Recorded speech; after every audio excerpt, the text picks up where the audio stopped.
What's going on, everyone? Welcome back to my channel. Thank you so much for sticking with me while I was on my little month-long break. July had me going through it just like you guys, but we are back.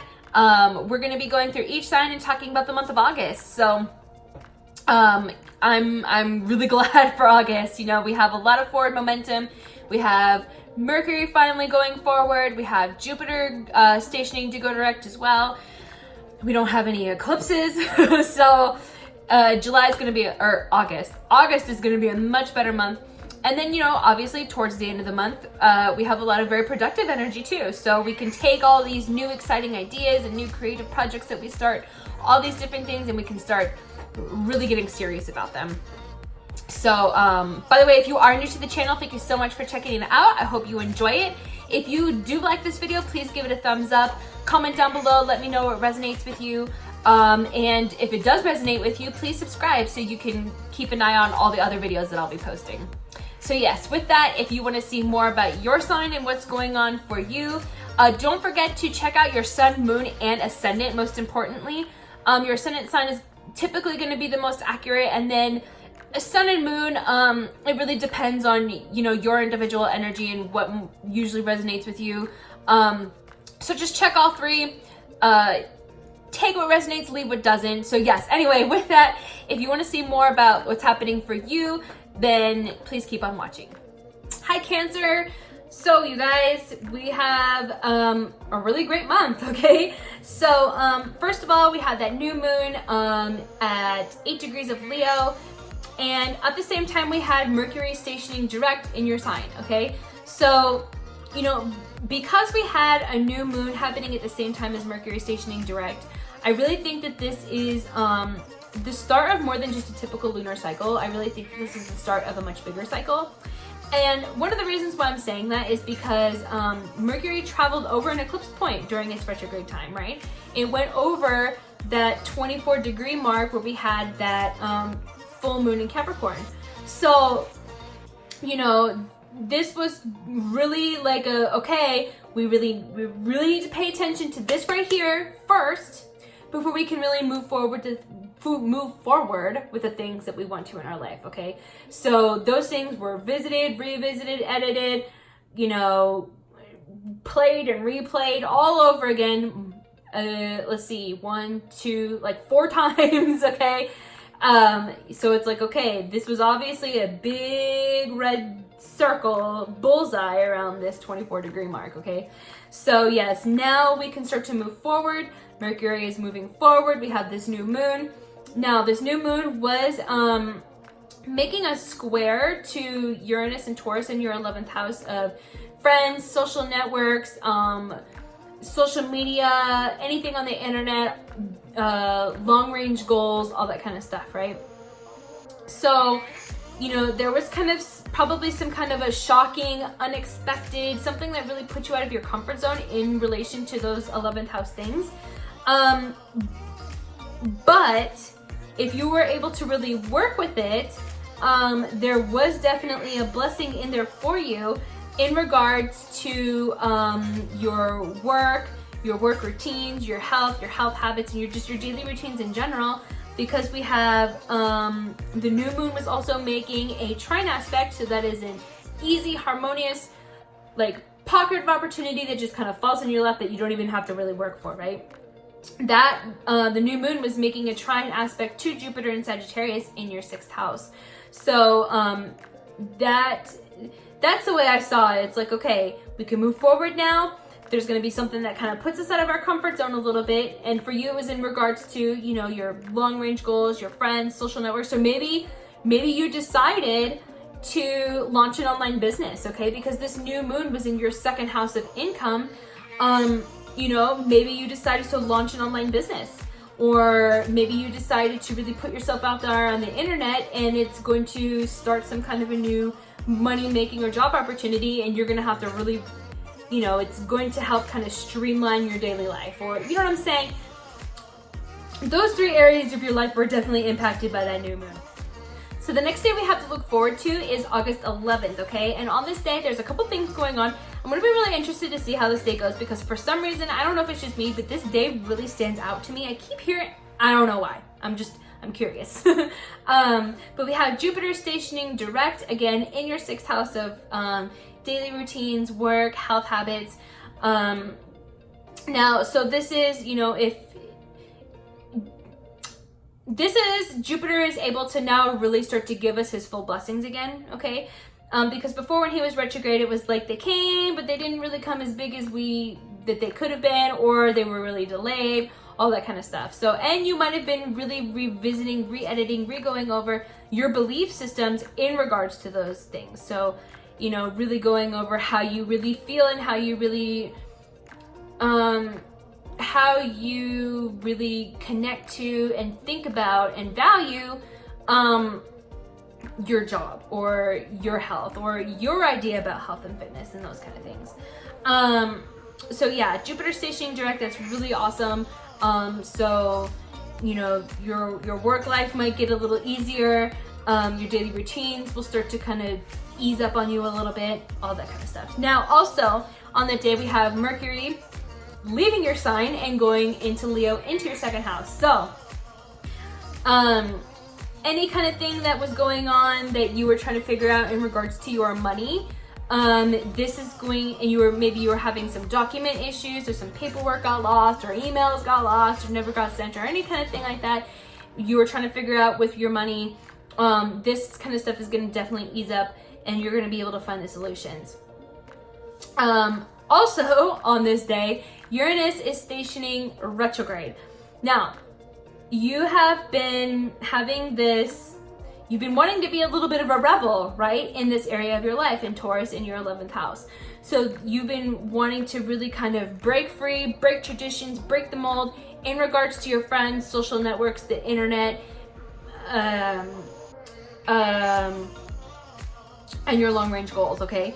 So this is kind of like going over your rebellion, okay? Revisiting the things.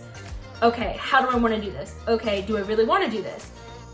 What do I want to do now? You know, that kind of stuff. So that is, that's, in my mind, that's kind of how Uranus retrograde works. It's definitely not when the outer planets go retrograde, it's not like this big crazy thing happens, okay? It's a very subtle, but I'm telling you, after Uranus is done in Taurus, that area of your life will be completely different and will never be the same, especially if you have planets in Taurus.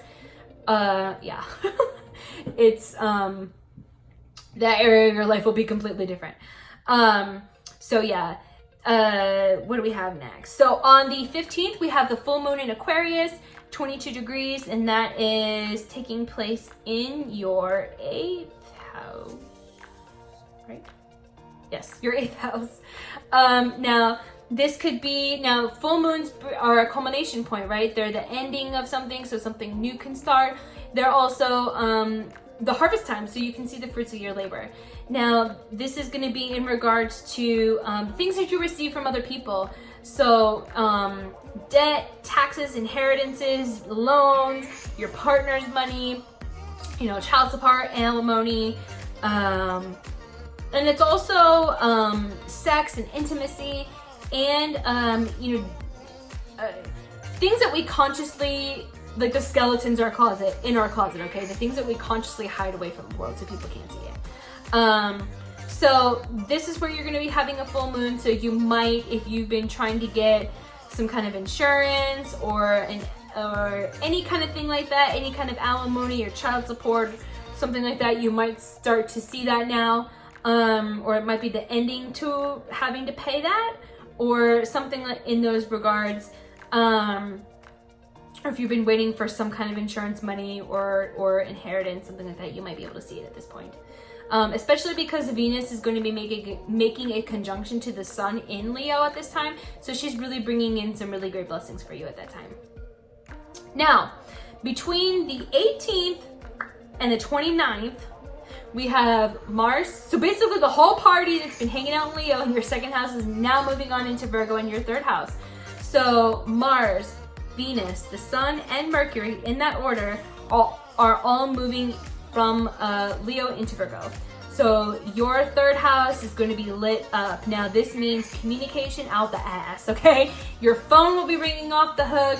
Text messages will be coming in like crazy. Notifications from social media, emails, everything. Everybody wants to talk to Cancer, okay? So that's going to be really cool. So it's also going to be lots of ideas, so any kind of idea you have, write it down. This is a really great time to learn something new, any kind of new skill. This is a really great time to put out any kind of marketing campaign or advertising for something. Any kind of business transactions or anything like that's a really good time to do it now too. Yeah, you're going to be really active here in your third house for sure. Now, on the 30th. On the 30th, we have the new moon in Virgo at 6 degrees. Now, this new moon, it's in like an explosion of awesomeness, okay? Because we have Mars will be conjunct the moon, so it'll be in the same, also be at 6 degrees of Virgo. And it will be making a trine aspect. So again, a trine is a pocket of opportunity that just kind of falls on your lap. You don't even have to think about it. Is going to be making a trine to Uranus and Taurus, okay? And when Uranus and Mars come into any kind of interaction with each other, especially with the trine, is because it's an easier, gentle aspect. It's going to be an explosion. So, you know, this might really be, oh my gosh. Third house is contracts and stuff like that, okay? So this might be something coming from your 11th house that's shocking, unexpected, what the hell, it just kind of came out of left field, out of nowhere, but it's really awesome, right?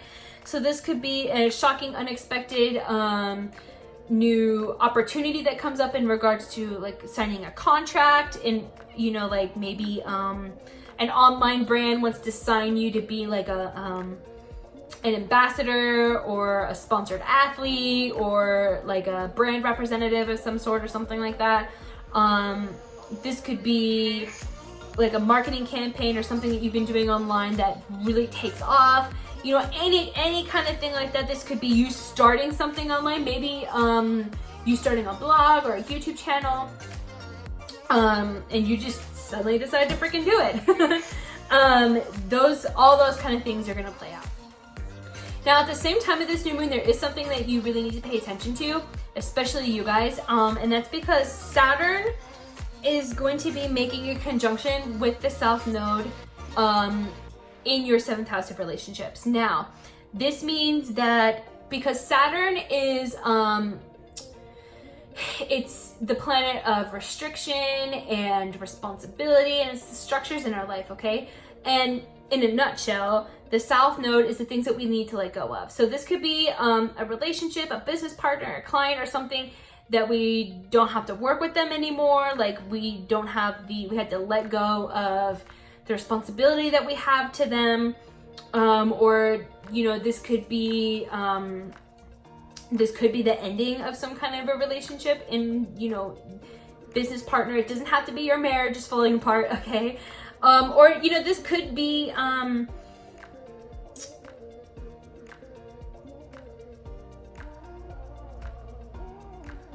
this could just be the tearing down and building up of a new structure. And that's basically the whole theme that's been going on in your relationships, since for a while.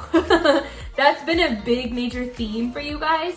So, you know, something like that's going to happen, but at the same time, you're going to have this amazing opportunity between your 3rd and 11th house, okay? Now, just so you know, I am going to make a completely separate video on this new moon in Virgo just because there's a lot of crazy stuff going on. So I am going to make a video going in depth for each sign. I'll pull cards. Hopefully I have an oracle deck by then, because I think that would be really helpful to have some like advice for this new moon. So yes, so stick around for that if you're interested. But yeah, that's about it, you guys. I hope you enjoyed it. I hope August is awesome for you. It's going to be busy. You're going to be, with all these planets in your 3rd house, you're going to be very, very busy. But I think you're going to be really excited about it. So yes, you guys, drop a comment down below. Let me know how it's going for you. Let me know what resonated for you. If it did resonate, please share it. Share it with another Cancer to maybe, you know, maybe they'll benefit from it too. So yes, again, if you liked it, please like and share and subscribe to my channel so you don't miss any other videos, and I will talk to you guys soon.